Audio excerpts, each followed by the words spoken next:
Salut à tous les amis, c'est l'Analyse Foot. On se retrouve aujourd'hui pour le deuxième récapitulatif des championnats principaux. Donc aujourd'hui on s'attaque à la Bundesliga, puis on s'attaquera ensuite à la Barclays Premier League et on terminera par la Liga BBVA, parce qu'ils sont encore à la 17e journée, donc je vais attendre la trêve pour la faire.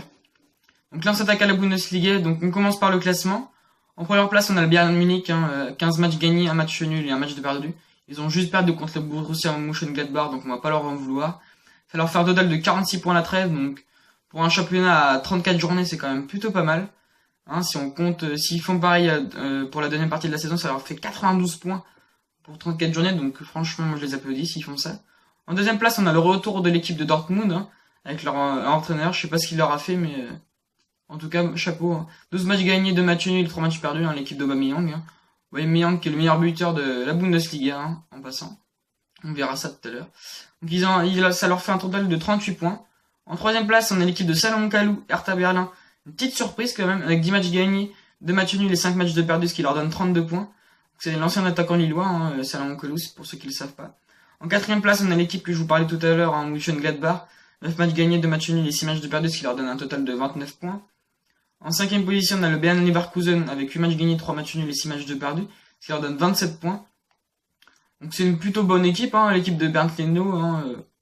Moi j'ai rien à leur dire. Ils peuvent encore remonter dans le classement, j'espère pour eux en tout cas.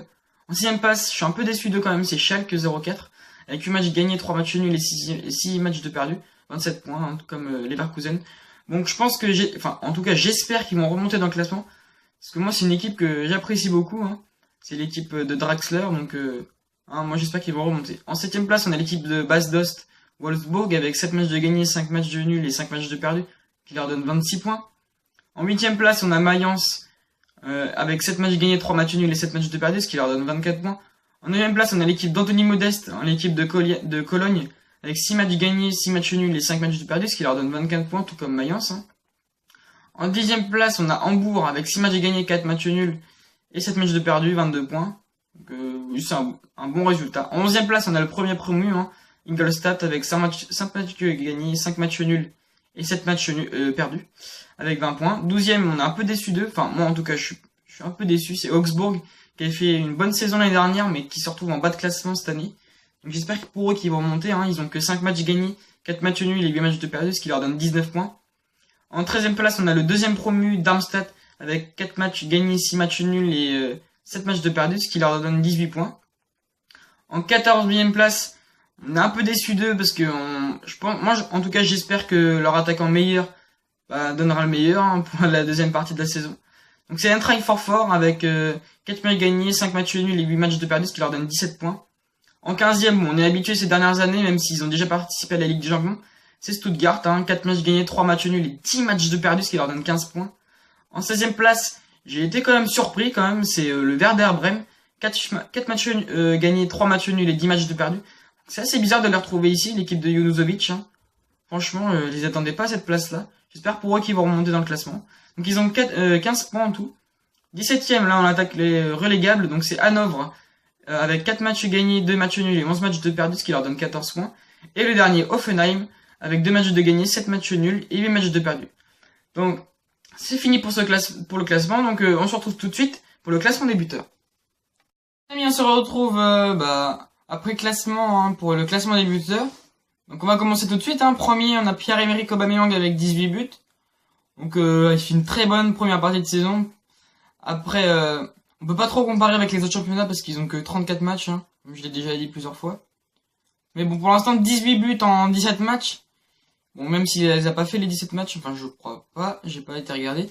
Donc oui, 18 buts en 17 matchs, c'est vraiment énorme, ça fait plus d'un but par match. En deuxième place, on a Lewandowski avec 15 buts. Donc franchement, moi je l'applaudis avec son 5 to play. Franchement, il s'est réveillé le petit gars. Donc il est aussi bien aussi avec sa sélection, la Pologne. Donc j'espère qu'ils vont faire des ravages à l'Euro. Donc en troisième place, on a Thomas Müller, un autre joueur du Bayern Munich, avec 14 buts, qui suit un petit peu Lewandowski, mais qui est un tout petit peu moins bien. En quatrième place, on a Chicharito, qui revient bien cette année avec 11 buts. Il zigzaguait entre le Real Madrid et le Manchester United, et il y arrivait pas très bien. Et cette année, il est venu en Bundesliga, puis il a réussi, donc il a mis 11 buts, donc quatrième place pour lui. Moi, je lui dis bravo. En cinquième place, on a l'ancien joueur de Lille, hein, que je vous parlais tout à l'heure, Salomon Kalou, avec 9 buts. Hein. Donc c'est plutôt pas mal. Hein. Bonne première partie de saison à l'Hertha Berlin, puisqu'ils sont troisième, si vous avez vu le classement. Donc après, on a Reus avec 8 buts, qui revient bien aussi cette année avec le Borussia Dortmund. Hein. L'année dernière, ils faisaient rien du tout, mais ils étaient en bas du classement, en même temps, ils pouvaient pas trop faire quelque chose. Donc cette année, il revient bien avec 8 buts. Hein. J'espère qu'il va continuer comme ça.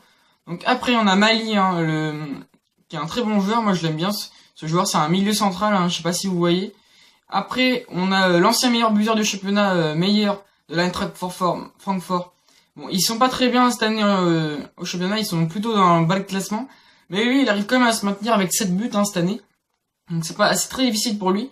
J'espère pour lui qu'il va être transféré ou alors que l'Eintracht Francfort va revenir bien en deuxième partie de saison.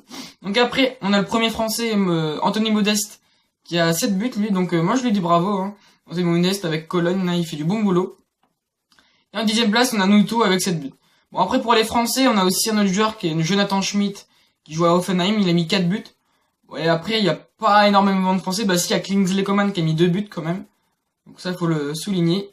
Et donc sinon, c'est Jonathan Schmidt. Donc moi, je vous dis à plus, les amis. On va se retrouver plus tard pour le récapitulatif de la Barclays Premier League. Et puis, je vous souhaite un bon réveillon. Et à plus. Salut!